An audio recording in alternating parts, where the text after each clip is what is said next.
Hello everyone, good morning.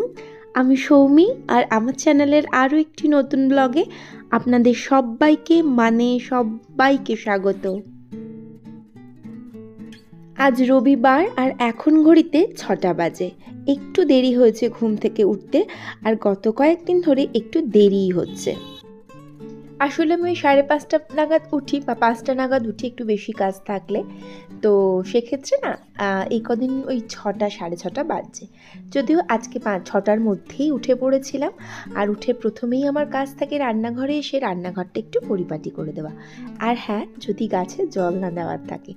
আর এই কদিন যা বৃষ্টি হচ্ছে তাতে গাছে জল দেওয়ার তো কোনো প্রশ্নই আসে না।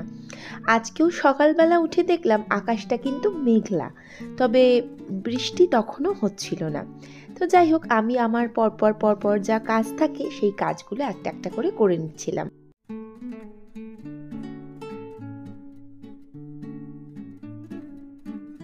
তো রান্নাঘরটা একটু পরিষ্কার পরিচ্ছন্ন করে নিলাম, আর তারপরে না চলে এলাম ঘরদোরগুলো একটু ঝাঁট দেবো। অ্যাকচুয়ালি ছোটোর থেকে মাকে দেখেছি ঘরদোর ঝাঁট দিয়ে তারপর মোছা, না হলে তো ওই ন্যাতার সাথে সাথে প্রচণ্ড ধুলো ঝুল, মানে মাথার চুল, সবার আগে মাথার চুল ঘুরতে থাকবে, আর যেটা ভীষণভাবে বিরক্তিকর। তো সেই জন্য আগে ঘরদোরটাই ঝাঁট দিয়ে নিচ্ছিলাম।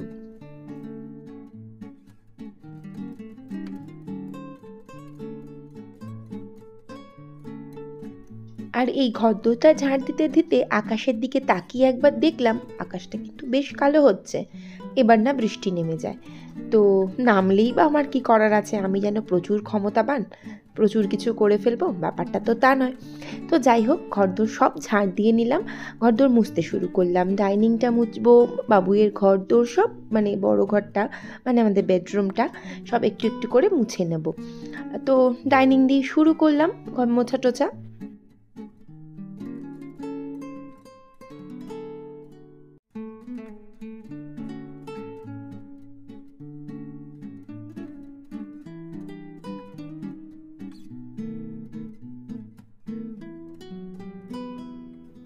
মুছছি আর আকাশের দিকে তাকাচ্ছি, দেখছি ঝিরঝির করে বৃষ্টি শুরু হয়ে গেছে। এবার তো আমি কাচবো। আমি তো বেশিরভাগ সময় বেশিরভাগ সময় নয়, আমি কলপাড়ে বসেই কাচাকুচি করি। তো এবার কি করে কাচবো? তাহলে আমি ভাবলাম এই নিচটাতে, মানে এই কি বলবো, আমার জুতোটা যেখানটা আছে ওইখানটাতে কাচাকুচি করে নেবো।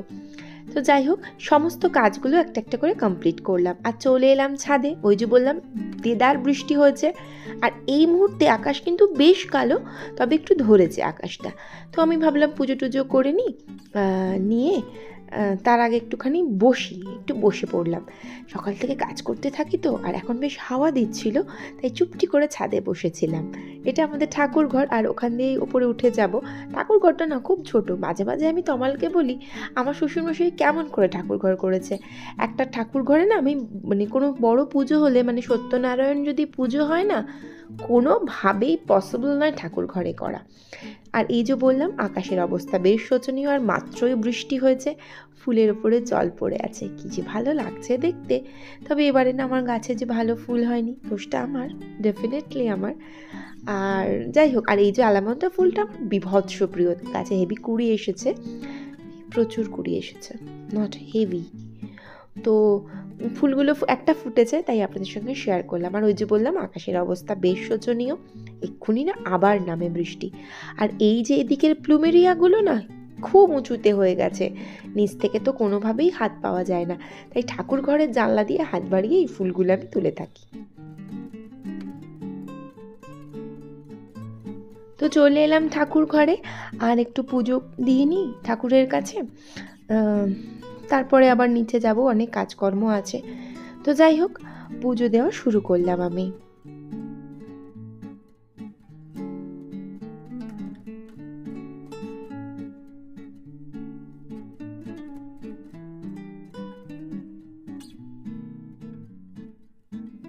তো ঠাকুর ঘরে পুজো দেওয়া টোটালি কমপ্লিট করলাম, আর নিচে এলাম, আর নিচের ঘরেও একটুখানি ধূপ টুপগুলো দিয়ে নিই। এবারে আমার গতকাল রাত্রে ধূপ নিয়ে এসেছে, ধূপের সেন্ট এত সুন্দর, মানে আমি কি বলবো, এই ধূপের সেন্টটা না এর আগে আমাকে অনেকে জিজ্ঞাসা করেছিল, আমি নামটা বলতে পারিনি।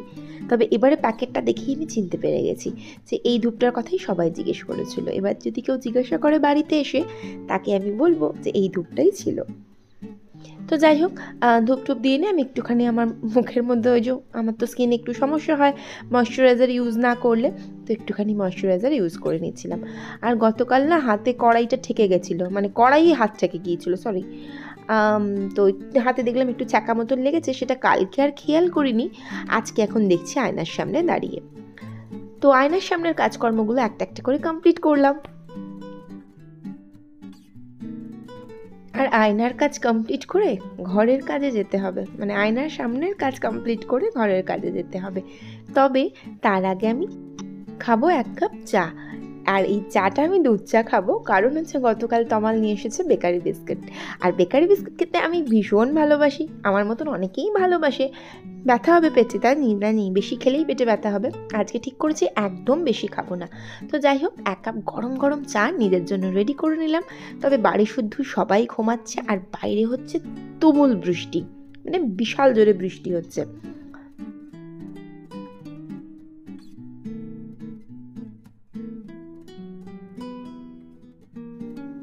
এখন আমাকে কজন বলতেই পারে যে এই তোর না গত 2 দিন ধরে পেটে ব্যথা হচ্ছিল। আমার দিদি আর বৌদি যদি এই ব্লগটা দেখে, তারা কিন্তু আমাকে বলবেই, মানে দিদি মানে আমার বড় যা, যে তোমার পেটে ব্যথা হচ্ছিল না 2 দিন, তুমি উঠতে পারোনি, তুমি তার মধ্যে আবার দুধ চা খাচ্ছ।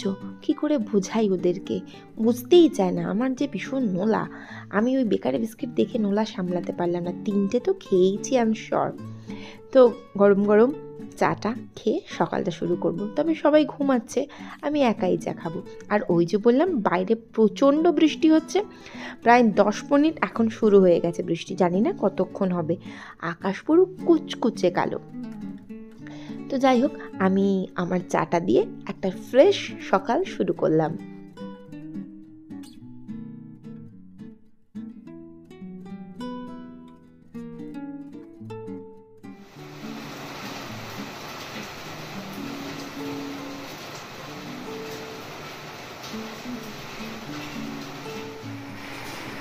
আর ওই যে বললাম না তুমুল বৃষ্টি হচ্ছে, অনেকক্ষণ ধরে হচ্ছে, বৃষ্টি থামার কোনো নামই নেই। তো কী আর করা যাবে, পরিস্থিতি যেমনই হোক, স্বামী সন্তান নিয়ে সুন্দর করে গুছিয়ে সংসারটা করতে পারলেই হলো। ঝড় জল তুফান যাই আসুক না কেন, ঈশ্বরের আশীর্বাদ থাকলে এইটুকু কিন্তু হয়েই যায়। জীবনের যে কোনো অধ্যায়ে না ঈশ্বরের আশীর্বাদ থাকলে, গুরুজনদের আশীর্বাদ থাকলে সব বাধাই বিপত্তিই কিন্তু কেটে যায়, এটা আমার পার্সোনালি মনে হয়। আর নিজের ভালো আচরণ থাকলে ঈশ্বরের কাছে একটা প্লাস পয়েন্ট থাকে। তো বাবুয়ের ঘরটা গুছিয়ে দিলাম, দিয়ে চলে এলাম বেডরুমে, আর এখানের বিছানাপত্রগুলোও গুছিয়ে দেব। তমাল বেরিয়ে যায়নি এখনও, ও বললো তবুও তুমি বিছানাটা গুছিয়ে দাও। তবে ও খানিকটা গুছিয়ে দিয়েছিল, মশারি টশারিগুলো তুলে দিয়েছিল, আর বাকিটুকু আমি করে দেবো।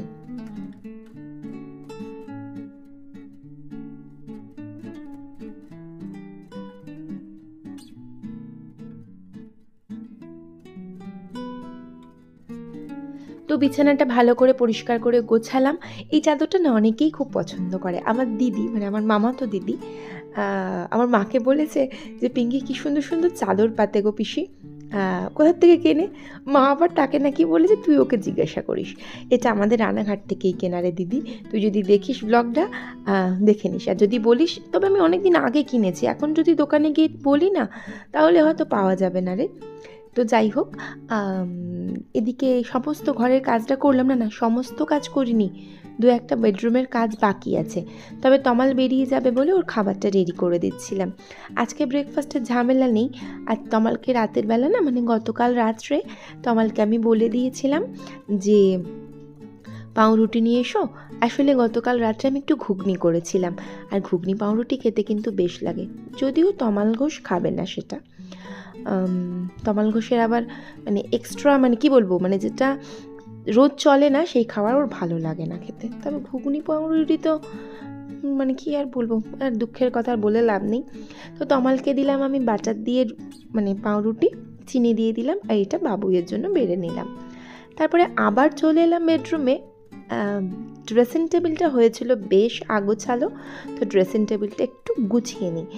ওই যে মানে আমি সব ফেলতে থাকি, এগুলো সব আমারই আগোছালো করা, তাই আমি একটু গুছিয়ে নিই। যেমন এই সকালবেলা ময়শ্চারাইজারটা তো আমি গুছিয়ে রাখতেই পারতাম, কিন্তু দায়িত্ব নিয়ে সেটা করিনি। এরকমই টুকটাক ভুলভাল কাজের জন্য না জিনিসপত্রগুলো আগোছালো হয়ে যায়। আর ধুলো তো রোজ পড়ে, ওটা তো আর আমার হাত নেই, কিছু করারও নেই। তবে আগোছালো হলে সঙ্গে সঙ্গে পরিষ্কার করে ফেলাটাতে আমার ডেফিনেটলি হাত আছে। তাই দেখছিলাম যখন একটু বেশি আগোছালো হয়ে গেছে, তাই ভাবলাম রান্নাটা একটু পরে বসাবো আর আমি এই কাজটা আগে করে নিই।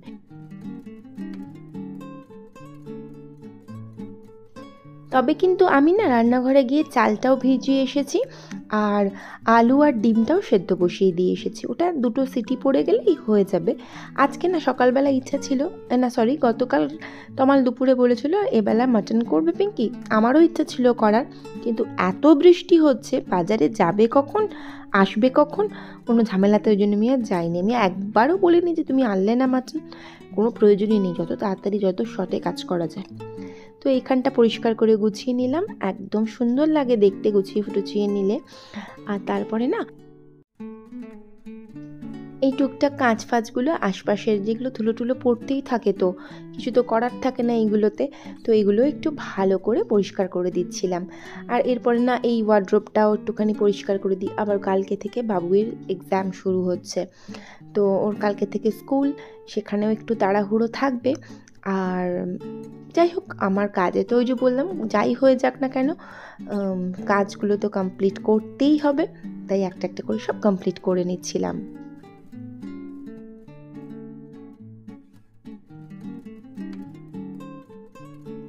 তো তারপর রান্নাঘরের দিকে এসে দেখি একটা গামছা, মানে ওটা তমালের গামছা, ওটা চট করে এরকম কাজও করে না, তবে তমালের গামছাটা দেখলাম চেয়ারের উপরে রাখা। আর বাবুইকে বললাম তুই একটু গামছাটা মেলে দেন, আমাকে আমার চশমাটা দে। উনি আবার আমাকে চশমাটা দিলেন। আর ওই যে বললাম আমি আলু আর ডিমটা সেদ্ধ বসিয়ে দিয়েছিলাম, তো ওটা সেদ্ধ হয়ে গিয়েছিল, জলটা ঝরাতে দিয়ে দিলাম। আর পড়েছিল কিছু বাসন, সেই বাসনপত্রগুলো এবার মেজে নেব। তারপরে তো রান্নাঘরের রান্নাবান্নাগুলো বাকি আছে, সেগুলোও গুছিয়ে করে নেব। আজকে ভেবেছি রান্না করব থোড় ভাজা আর ডিমের ডালনা। প্রথমে ভেবেছিলাম অমলেট করে আগের দিনের মতন ঝাল করব, আজকে ভাবলাম যে না থাক, গত আগের দিনই করেছি, আজকে একটু ডিমের ডালনা করি। আর একেবারে দুবেলার জন্য করে নিলে না বেশ সুবিধা হয়, ওবেলার আর কোনো ঝামেলা থাকে না। আর ফ্রিজের মধ্যে একটু চিকেন আছে, যেটা আমি একেবারে ভুলে গিয়েছিলাম, তো সেই চিকেনটা বাবুইকে দিয়ে দেবো, ডিমটা আমি আর তামাল খেয়ে নেব। তো যাই হোক, বাসনপত্রগুলো আগে পরিপাটি করে মেজে নিই, অনেকগুলোই বাসন পড়েছে আজকে, সেই বাসনগুলো আগে মেজে নিই, তাহলে রান্নাঘরটা একটু ফাঁকা ফাঁকা হয়ে যাবে, তারপরে না কাজ করতে সুবিধা হবে।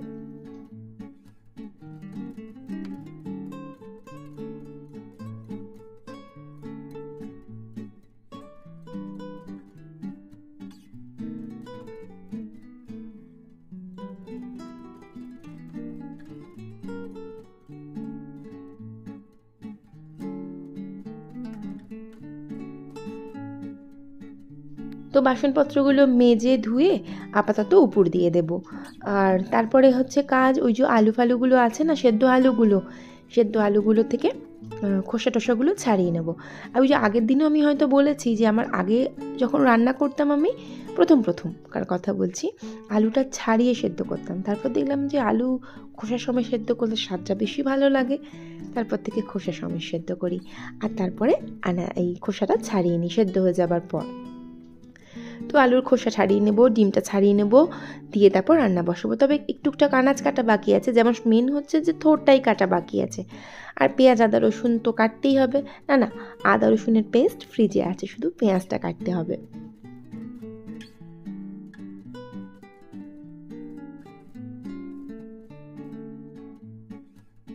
আগের দিন বটিতে থোড় কাটছিলাম, দূর আবার বসবো ভাবলাম আজকে বটি নিয়ে, তারপর ভাবলাম না, ভালো করে আমি ছুরি দিয়েই কাটি, একটু সময় লাগছিল বটে, তবে ছুরি দিয়েই ভাবলাম কেটে নিয়ে। আসলে সমস্যা কোথাও নয়, ওই থোড়ের ওই আঁশ মতনগুলো থাকে না, ওটার জন্য একটু সমস্যা হয়। তো যাই হোক, কোনো রকমের ঠিকঠাকই কেটেছি, ভুল হয়নি আজকে আর। তো আজকে চেষ্টা করছিলাম একদম জিরি করে থোরটা কেটে নেওয়া, নাহলে তোমার নাকি চিরমিচির করে, ভালো লাগে না। তো থোরটা কেটে সেদ্ধ বসিয়ে দিয়েছি। আজকে না আর লবণ দিয়ে চটকানোর সময় ছিল না, তো একটুখানি সেদ্ধ বসালাম, নাহলে সচরাচর লবণ দিয়েই চটকে রেখে দিই, তারপরে ভাজি। তো আজকে ভাবলাম একটু সেদ্ধ করে নিই, তাহলে একটু তাড়াতাড়ি হয়ে যাবে। তো এরপরে 2টো ডিম অমলেট করলাম, এটা রাতের জন্য, আর বাকি 3টে ডিম এবেলার জন্য। তো ডিমটা ভেজে তুলে নিলাম, মানে ভাজা ডিমটা তুলে নিলাম, আর সেদ্ধ ডিমগুলো ভাজতে দিলাম। সেদ্ধ ডিমগুলো লাল লাল করে ভাজলে আমার যে কি ভালো লাগতো। ছোটোবেলায় না আমাদের ওখানে একটা হোটেল ছিল, কার যেন হোটেল বলতো, কার্তিকের হোটেল না কি একটা যেন বলতো, তাদের দোকান থেকে নিয়ে আসা তোমাদের বাড়িতে মাঝে মাঝে ডিম তড়কা তো আমি ছোটোবেলায় খেতেই পারতাম না, যেহেতু ডিম দেওয়া থাকতো। আমি তো আমার জীবনের মানে বহু বছর ডিম খাইনি, মানে আমার বাবুই হওয়ার পর থেকে আমি ডিম খাই। তো যাই হোক, সেসব বহু পুরনো দিনের কথা। তো এখন সব কিছুই খাই, কিনা খাই, খালি ডিমের কুসুম খেতে পারি না, সেজন্য ভাজা ডিমটা বেশিরভাগ সময় অ্যাভয়েড করি।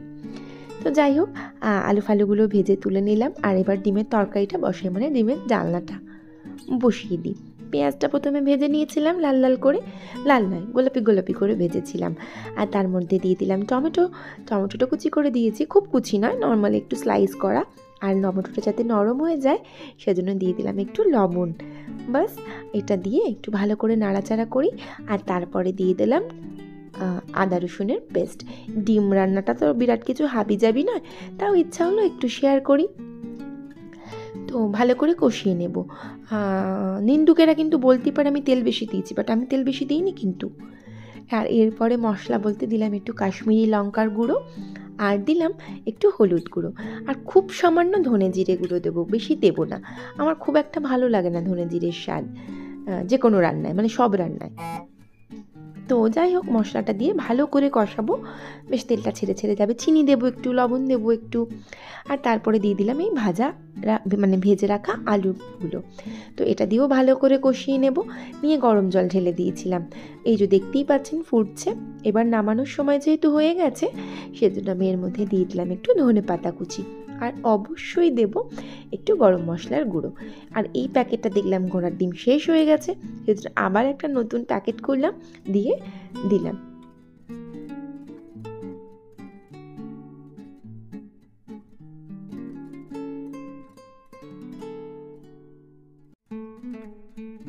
আমি ডিম রান্নাটায় খুব একটা এক্সপার্ট নই, তবে আজকে রান্নাটা সত্যি ভালো হয়েছিল। এর আগের দিনেরটাও ভালো হয়েছিল, তবে আজকেরটা আরও বেশি ভালো হয়েছিল। আর ওই যে বললাম ডিমটা ওবেলার জন্য একটু তুলে রাখবো, তো ওবেলার ডিমটা তুলে রাখছিলাম। আর রুটি দিয়ে না তমাল ডিম ভাজা মানে অমলেট করাটা ভালোবাসে খেতে, তবে যদি দেখে অমলেটটা সামনে আছে ওনা খেয়ে নেবে ভাত দিয়ে, আর রুটি দিয়ে একটু অসুবিধা হয় সেদ্ধ ডিম দিয়ে খেতে। তো সেই জন্য না আমি একদম সাইড করে দিলাম, আর বদমাইশি করতে পারবে না। তো রান্নাবান্না হয়ে এসেছিলো একদম। আর এই যে বললাম থোরটা একটু ভেজে নিই, তাহলে কিন্তু রান্না কমপ্লিট। আর ভাতটাও হয়ে গিয়েছিল, থোরটা তাই ভেজে টেজে নামিয়ে নেবো। থোড়ে তো আর সেরম কিছু না, তেলের মধ্যে এই সর্ষে আর কাঁচা লঙ্কা ফোড়ন দিয়েছিলাম, আর লবণ আর চিনি আর একটু হলুদ। তো বাস রান্নাবান্না একদম কমপ্লিট, রান্নাঘরও কিন্তু গুছিয়ে ফেলেছি। তো ভাবলাম কি করি, একটুখানি না গাছগুলোর পেছনে দেওয়া যাক। তো সেই জন্য ভাবলাম এই যে মানি প্ল্যান্ট আছে, এই মানি প্ল্যান্টটাতে একটু জল স্প্রে করব, কারণ এটার মধ্যে ধুলো পড়েছে। আমি 2-3 দিন এটার পেছনে কিছু করতে পারিনি। আর বাকি যে গাছগুলো আছে সেই গাছগুলো সব ছাদে রেখে এসেছি আমি। বর্ষাটা আর 2-1 দিন গেলেই আমি নামিয়ে নিয়ে চলে আসব। তো যাই হোক, এই গাছটাতে একটু ভালো করে জল স্প্রে করে দিই, আর তারপরে এই গাছটাতে একটুখানি টবটা মুছে এটাতেও একটু জল স্প্রে করে দেবো।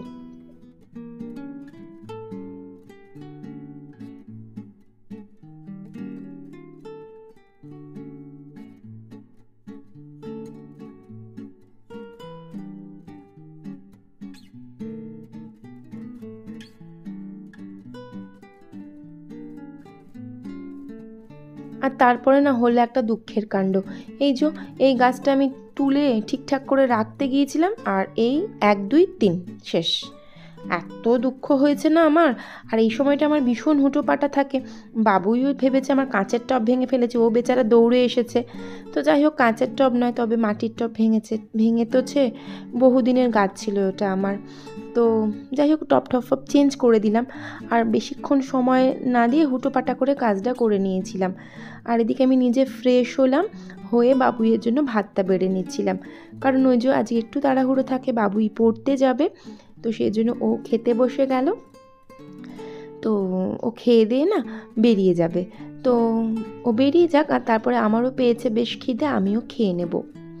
তো যাই হোক, বাবুই বেরিয়ে যাক, আর তার মধ্যে তমালও চলে আসবে। তো তমাল চলে আসলে দেখি আমি আগে খাবো বা দেখি একসঙ্গে খাবো ঠিক নেই। আর এই যে ওনাকে দিয়ে দিলাম চাবি। তো ব্লগটা আজকে এখানেই শেষ করি।